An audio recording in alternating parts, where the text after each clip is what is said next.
Good evening जय जगन्नाथ पिलाने आज आम अष्टम श्रेणी इंग्लीश रो summer vacation homework full discussion करिबा। तो वीडियो को फास्ट रु लास्ट देख जेमि तुम समस्त प्रश्नर उत्तर जानी पारिबो।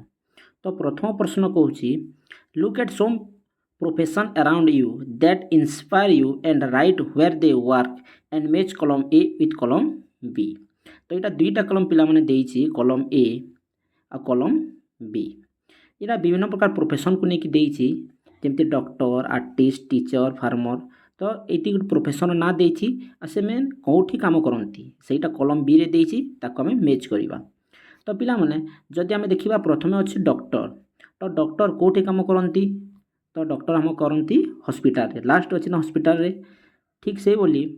आर्टिस्ट ना आर्टिस्ट कौटी काम करती कोर्ट पुलिस स्टेशन ना फार्म स्कूल ना स्टूडियो। तो जे आर्टिस्ट अच्छी से कौटी काम करिवो से स्टूडियो रे काम करिवो। से बोली टीचर्स टीचर्स कौटी काम करिवे आमे जानिछु टीचर माने स्कूल रे हमको पाठ पढ़ाती। 4 नंबर फार्मर। तो फार्मर कौटी काम करिवो से कोर्ट रे करिवो ना पुलिस स्टेशन रे करिवो ना फार्म रे करिवो। तो फार्मर हम फार्म रे काम करिवो चाष जमी रे से चाष करिवो। ठीक से बोली पुलिसमैन पुलिसमैन कौटी काम करिवो ना पुलिस स्टेशन रे कार्य करे बुझिपार पिला माने। नेक्स्ट लॉयर लॉयर कौटी काम करे पिला माने से कोर्ट रे काम करे। तो यार मु आंसर ऑलरेडी मुझे कर सारी तुम मैंने देखा पाऊथ देख पिला माने एटा column A with column B जमी doctor hospital artist studio teacher school farmer farm policeman police station and lawyer court. तो यहाँ पिला माने तुम मैंने आराम से जानी पारिबो। एबे देखिबा 1 नंबर गोटे प्रश्न ये कौन देखा if you are a policeman what can you do for the society.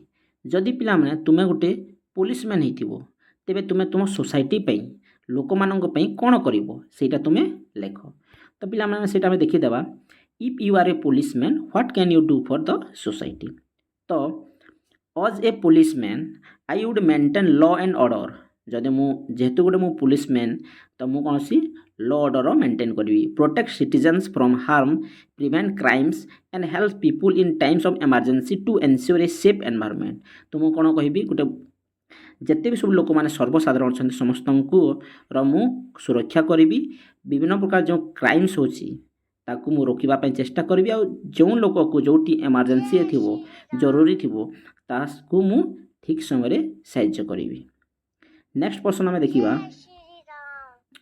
Read any short story and write down the morale of that story. गोटे छोट गपटे पढ़ आ मोराल को लेख। तो ये कहते गोटे छोट स्टोरी अच्छी स्टोरीर ना हूँ द थ्री स्टिक रू। यहाँ पिला माने तुम आगु शुणी से सोशिला जो काउर गप शुणी से केमी गोड़ी दे पानी पीला से गपटा अच्छी। तो आस ताकू पढ़ी नवा। Once upon a time there was a thirsty crow on a hot day he flew here and there in search of water. After a long time he found a pot with a little water in it. तो कौन है ना गोटे काउटे शोषिला थिला से ए ठारू सेठाकू से उड़ुथिला। एटा मो खरा मासर दिन थिला तो से पानी पई कलबल होइकी पानी टिके खोजुथिला पीवा पई। तो से गोटे माने माटी पात्रटे देखिला सेठी किछि अल्पटिए पानी थिला। The crow tried to drink the water but his beak could not reach it because the water level was too low. He looked around and saw some small stone nearby. तो से क्या गला से जो टिके पानी थिला से पानी पीवा को से चेष्टा कला किंतु से पानी पीला माने पानी पी पारिला नहीं। तो देखिला से माटी पात्र जोट अछि आखपाखरे छोट छोट गोड़ी माने थिला। He got an idea. One by one he picked up the stone and dropped them into the pot. Slowly the water level rose up. तो से कौन कला से छोटिया छोटे गोड़ी आनिकी से माटी पात्र रे देला। से देखला जे पानी रो जो लेवलटा अछि धीरे धीरे धीरे ऊपर को आसुची। जेतेले से ऊपर को आसिला soon the crow was able to drink the water. He drank happily and flew away. जेमिति पानी रो लेवलटा ऊपर को आसिला से मन खुशी रे पानी पीला एवं उड़ी गला। तो यही गपर आम कौन शिखा पाइला where there is a will there is a way. जिते बेले आम कौन कार्य बा कौन असुविधा होचे आम ताकू करने निजर मन को आम माने ठाणी नवा ना माने आम भावी नवा जे मुझे जमीती हेले करी तेबे आमको तार समाधान करने रास्ता फिटिज। नेक्स्ट प्रश्न कौन अच्छी देखी नवा right the antonyms of the following words. इन्हें केतोटी वर्ड देसी तार आम एंटोनिम्स लिखिदेवा।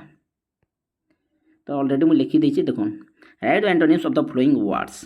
एक पुअर तार अपोजिट वर्ड कौन हम rich, strong weak, honest dishonest, dead alive, truth lie और falsehood, buy sell, sweet sour बा बिटर, एक्सेप्ट रिजेक्ट बा रिफ्यूज, कलेक्ट स्केटेड बा डिस्ट्रीब्यूट, वार्म कूल और cold, remember forget, careful careless, give take और receive, fat thin और slim, birth death black white.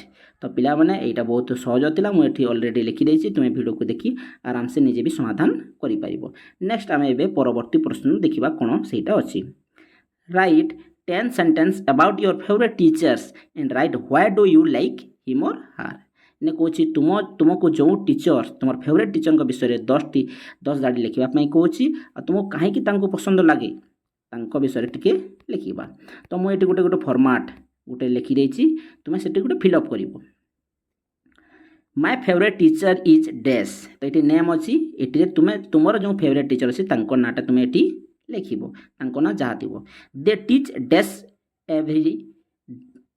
Teach dash भेरी clearly. तो ये गोटे subject mention कर से तुमको साइंस पढ़ाऊँ ना इंग्लीश पढ़ाऊँ ना ओडिया ना मैथ ना सोशल साइंस जहाँ भी से पढ़ाऊे मेंशन कर।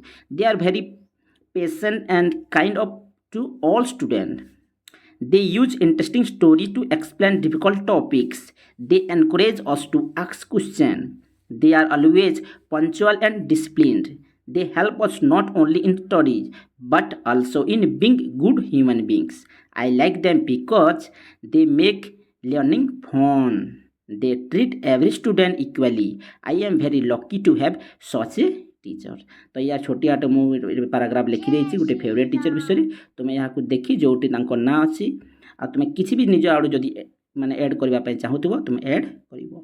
तो आशा करा माने अष्टम श्रेणी आम जो समर वेकेशन होमवर्क ये कम्प्लीट होती। आशा कर वीडियो भल लगी। तो पिला माने जदि प्रथम थर विजिट कर तो चैनल को सब्सक्राइब कर।